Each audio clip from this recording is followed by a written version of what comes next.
A day in the life of being an instructor. Hey people! Annyeonghaseyo! Good morning po sa ating lahat. Today is Monday at kapag Monday nga ay nagre-refill ako ng aking drawer. Wow, refill talaga. Pero hindi naman every Monday kapag may dala lang akong pagkain. Diyan ko nilalagay.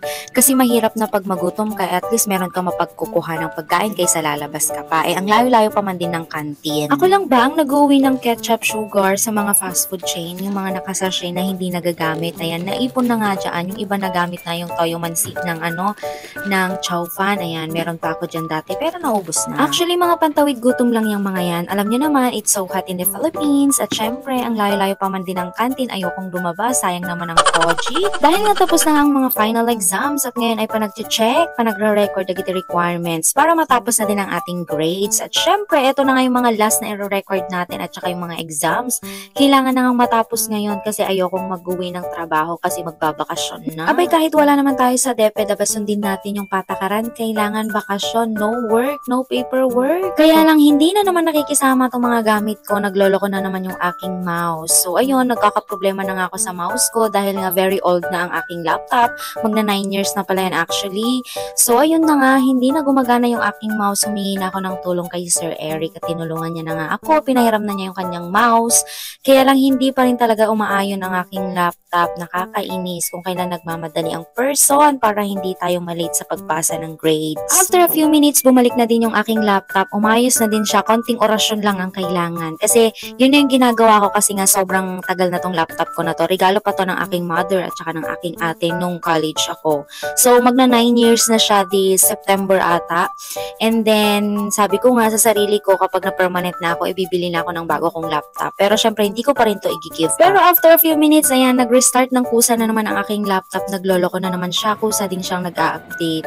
Hay naku, kailan kaya mapapalitan itong laptop ko? Pero kailangan ko pang pagtiyagaan kasi hindi pa nga tayo permanent. Pero malapit-lapit na siguro. Isa talaga to sa mga struggle ko dito sa laptop ko. Pero wala naman akong choice kasi, you know, kailangan ko pang pagtiyagaan. Mabilis pa naman ang processor nito. Very old na nga lang talaga siya. Habang nag-restart ng aking laptop, kumain na din kami dahil lunch break na din naman na. Hindi na nga pala kami lumabas dyan. Nagpa-deliver na lang kami sa inasal house ng aming pagkain para din makarelax kami dito sa loob. Ang init kaya sa labas, tapos biglang uulan ng hapon. After lunch break, balik na naman tayo sa pag-check at pagre-record. Sobrang dami nga nating i-record at i-check na yung araw na to at kailangan ko ngang matapos ngayong araw na to. Yun yung aking target. After mag-check ulit ng kaunti, ayan, mag-break muna nga tayo at nagtimpla na nga ako ng turmeric ginger tea powder. So yun nga lang yung tinake ko. Tapos with kasamang chismis.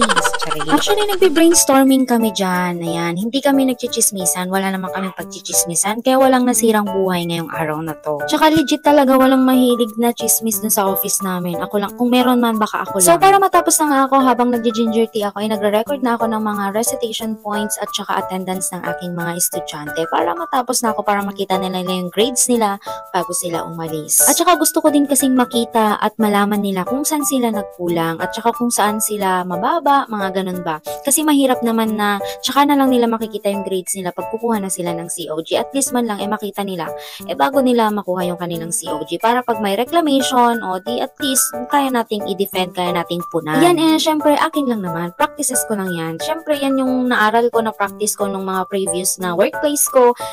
Baka kasi magkumpara na naman tayo. Yan sa akin lang naman yan. So ayun na nga.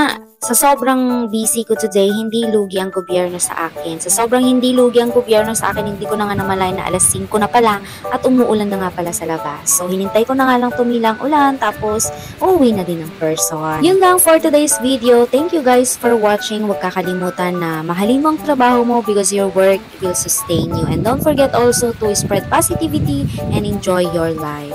Annyeong! Mwah!